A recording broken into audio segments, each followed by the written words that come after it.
Thank you very much.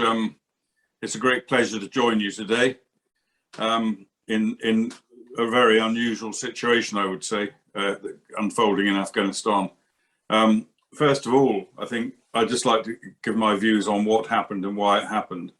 And most of it's pretty obvious, but I think it's worth mentioning. And that is that I think from the moment that President Biden announced an unconditional withdrawal, the events that we're seeing unfolding now were entirely predictable and guaranteed. In fact, he, without consideration for the security situation in Afghanistan in any way, he decided to pull all forces out. And when he did that, that meant that the other Western forces, including the UK forces, had to pull out as well. They had no choice. Our relative armed forces today are not really in a position to operate in that kind of circumstances without US backing. So we all had to pull out. I think President Biden made the situation even worse than it would have been anyway by his decision to pull out so quickly without really giving the Afghan government and Afghan security forces enough time to prepare and plan for a totally different situation they were about to face. And not only that, he did it also at the height of the fighting season when the Taliban were at their most powerful and most active. So that made the situation even more difficult for the Afghan government. And then we saw the minute that the withdrawal occurred, we then saw the country fall city by city, one after the other, like a stack of dominoes. And the reason it happened, and actually in most of the cities, there was very little fighting. In some cases, not a shot was fired. There was some rough fighting in places like Kandahar and Ghuzni and Kunduz. There was a bit, but mostly there wasn't fighting. They simply collapsed and they simply disappeared, and that was really for a couple of reasons. One, I think the provincial governors in Afghanistan, they have more loyalty and allegiance to their tribes than they do to the central government. I don't think President Biden understood the fragility of the relationship between Kabul and the different outlying ships. Sorry. And they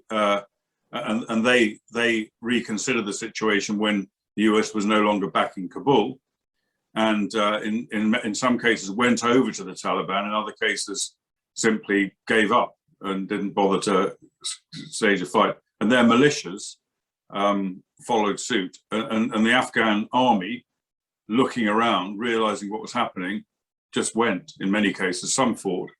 But the other thing about the Afghan army is that they didn't have a huge allegiance to the Kabul government either. Most of them were doing it because they were being paid to do it.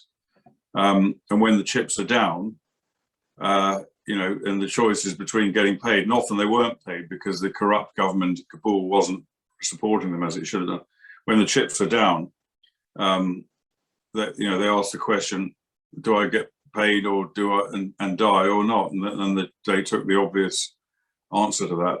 And of course, the morale in the governorships and also in the armed forces absolutely collapsed when they knew the US were pulling out. That led to a fundamental collapse. And anyone that knows anything about military operations knows that morale is the single most important factor in everything when you're expecting people to fight. And that morale went. The Americans have been there all the time as the backstop, as the final support, as the provider of air support, all of these things. And suddenly they were gone. And although the Afghan armed forces have had 50,000 people killed fighting the Taliban in the last 7 years, a huge number, and some of them therefore have obviously fought very hard and very bravely. That all ended as a result of the collapse of this morale. So I think in that respect, it wasn't surprising to see these cities fall as fast as they did.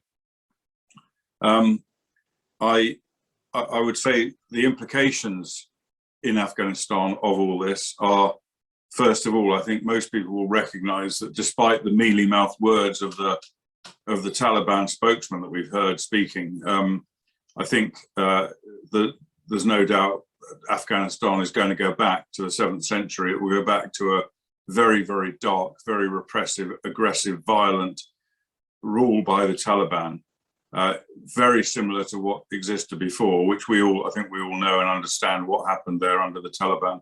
And I think we're going to see the same again. They haven't reformed, they haven't changed. They're nothing different to what they were when they were thrown out in 2001. And the other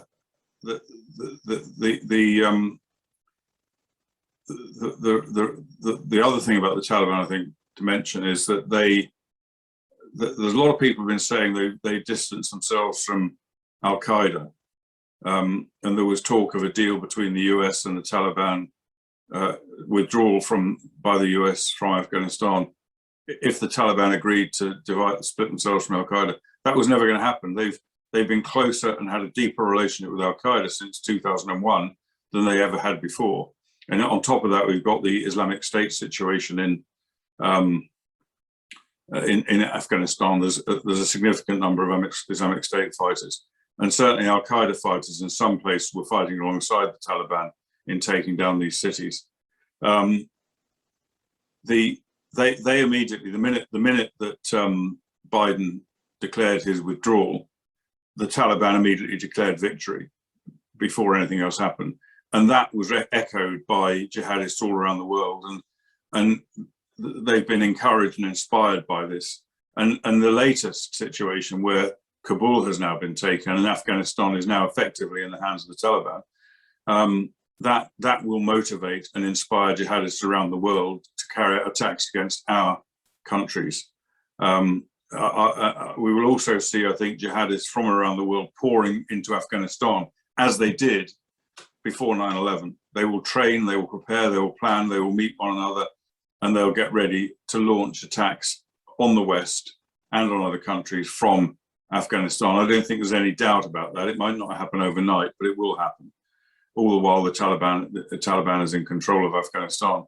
And we will therefore, I think, from those two things of having a safe haven again for terrorism, which we had tried to prevent by a 20-year campaign, and secondly, by empowering and inspiring jihadists all around the world, I think we are now about to enter a situation where the terrorist threat will be at least as high from Afghanistan as it was from the Islamic State when it controlled vast swathes of territory in Syria and in Iraq.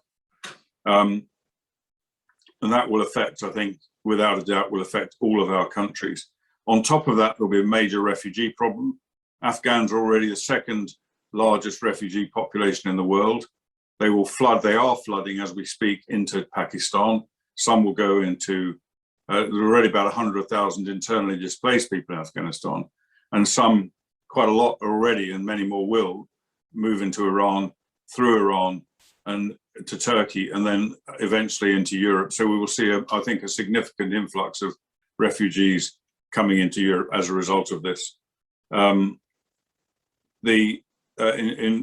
sort of regional terms, I would say that there's one other significant effect in the region, or there's many, but one notably, which is Pakistan. And Pakistan has created the Taliban, it's funded the Taliban, it's supported the Taliban. It really, without Pakistan's assistance, the Taliban would not have been able to sustain, I don't think, the 20-year campaign they did, or secure the victory they've just secured.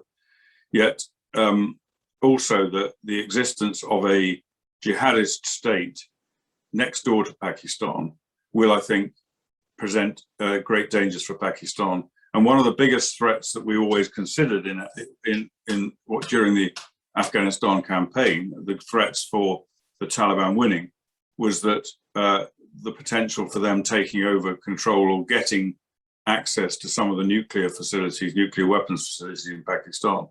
And that, I think, that possibility, it's a highly complex relationship between the Pakistani government, the Taliban, the Afghan Taliban, the Pakistan Taliban, Al Qaeda, and other jihadists inside Pakistan.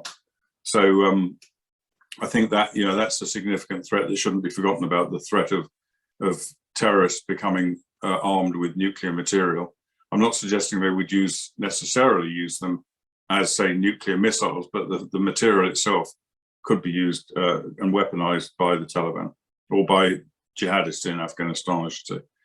In Iran, Iran has also played a significant role in funding and equipping the Taliban. And they again contributed to this victory, directly contributed to it.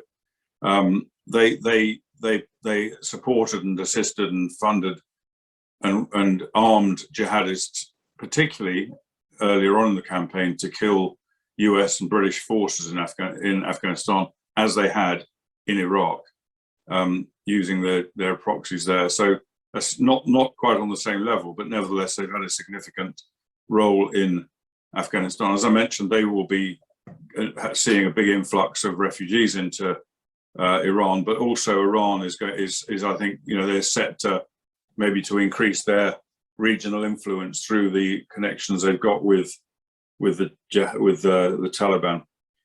China, likewise, China and Russia likewise have been supporting the Taliban for many years, and are often playing off both ends by being, linked in with the Afghan government as well, but predominantly supporting the Taliban.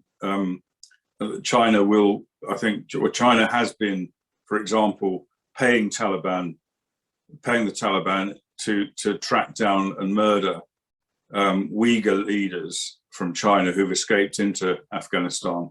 So that sort of relationship has been quite long term, and they will clearly do what they can to exploit their leverage inside Afghanistan, and also, of course, to plunder Afghanistan for its natural resources. India is probably the only regional player, I think, that could play a constructive role in Afghanistan, but won't be allowed to. It'll be kept firmly out of the picture as much as possible by both Pakistan and by China.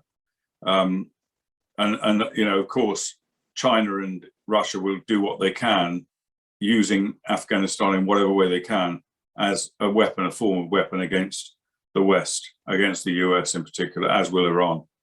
And I think globally, my final comments, I think globally, what is seen as, and probably is actually, the defeat of the United States in Afghanistan is catastrophic for US and for Western prestige around the world. President Biden said he was pulling out of Afghanistan. One reason he was pulling out was to focus more attention on confronting Russia and China. But actually, it's going to have the opposite effect, because both Russia and China will note what's happening, and they will see that the US appears to be even weaker than they thought it was, and that will again embolden them against the US.